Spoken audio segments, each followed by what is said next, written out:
Alors, encore superbe congrès. Mes conflits d'intérêts sont d'intérêt ici, puisque je reçois des royautés pour des implants de resurfaçage. J'ai fait de la consultation pour le développement de ce type de prothèse. Bon, notre perspective à Ottawa, c'est que le resurfaçage est l'implant optimal pour le jeune patient actif. Non seulement au niveau de fonctionnement, mais au niveau de reconstruction biomécanique, au niveau du taux de survie et le taux de complications qui demeure relativement bas.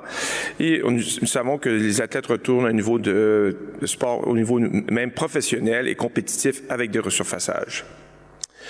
Si on regarde ma propre expérience avec l'approche antérieure de Ether, une série qui, en 2021, je rapportais à 500 cas, je suis rendu à plus de 1000 cas.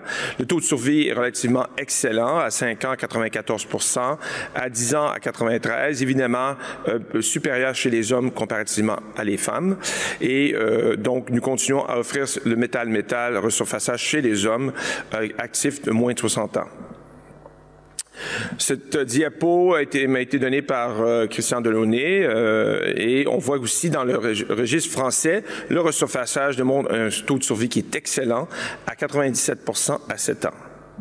Et cette diapo qui est un peu, disons, provoque quelque peu, mais vient du registre australien qui démontre que le resurfaçage offre une meilleure qualité de vie comparativement au PTH au niveau de taux de survie du patient même. Alors, quel est le rapport clinique des patients qui sont repris après resurfaçage et quels sont le taux de complications et le type de reprise que nous devons faire? Ceci, c'est une série qui va être publiée dans Hip International, qui démontre une série d'à peu près de 33 patients, 37 ans, qui ont été repris par voie ETR après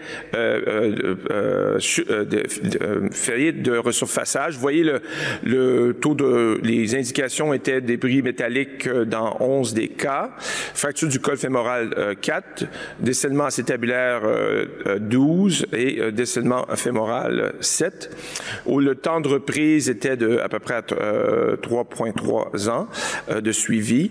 Et les coupes de frottement qui ont été utilisées, grosse tête, métal-métal et céramique polie dans la majorité des cas. Ce qui est intéressant dans la série, c'est vraiment, bon, au niveau fémoral, c'est relativement simple, mais ce qu'on a démontré, c'est que tout dépendant de la composante initiale acétabulaire, plus la composante acétabulaire était petite au moment de l'intervention resurfaçage, plus la composante de reprise acétabulaire était grosse au moment de la reprise.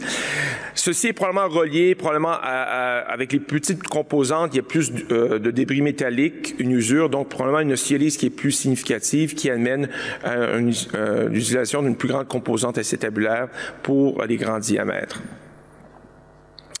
Les complications, surtout des sepsies, donc un problème de sepsie, donc encore une fois probablement relié aux débris métalliques qui crée une réaction inflammatoire assez majeure et qui peut amener au niveau des tissus mous un plus haut risque à l'infection. Et après ça, on a eu 2 décèlements acétabulaires à cause qu'on n'avait pas utilisé initialement une composante comme du tantalum, mais c'est une composante primaire. Donc, dans tous les cas, nous utilisons une composante en tantalum.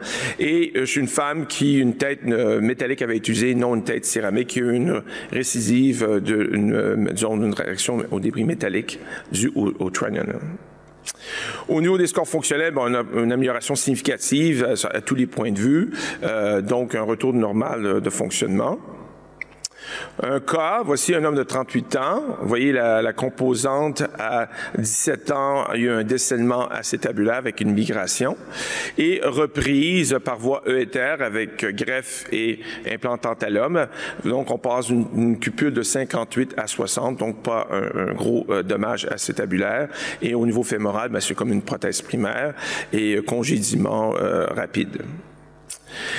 Si on regarde un peu plus au niveau, plus grande perspective, au niveau de ce que le resurfaçage, on pourrait être considéré un peu plus sécuritaire comparativement à une PTH au niveau des réopérations dans les 90 jours post-opératoires.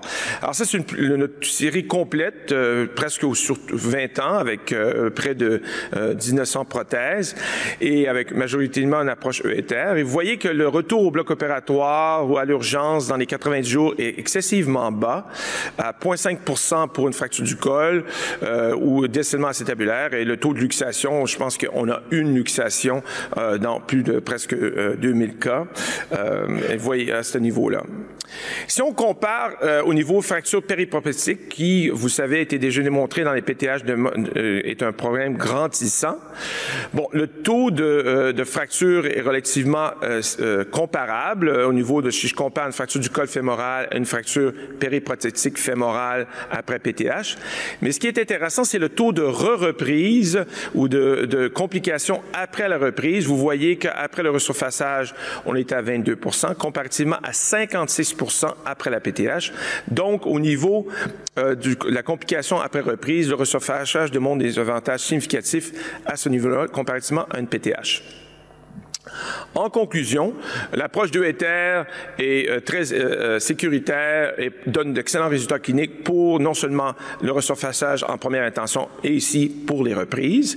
Les composantes plus petites acétabulaires avec le resurfaçage initial démontrent une plus grande reprise. Donc, dans ces cas-là, nous avons introduit le couple de frottement céramique-céramique pour le resurfaçage qui nous permet d'utiliser ce type d'implant chez les femmes et aussi pour des composantes un peu plus petites et éviter l'usure précoce du couple de frottement métal-métal.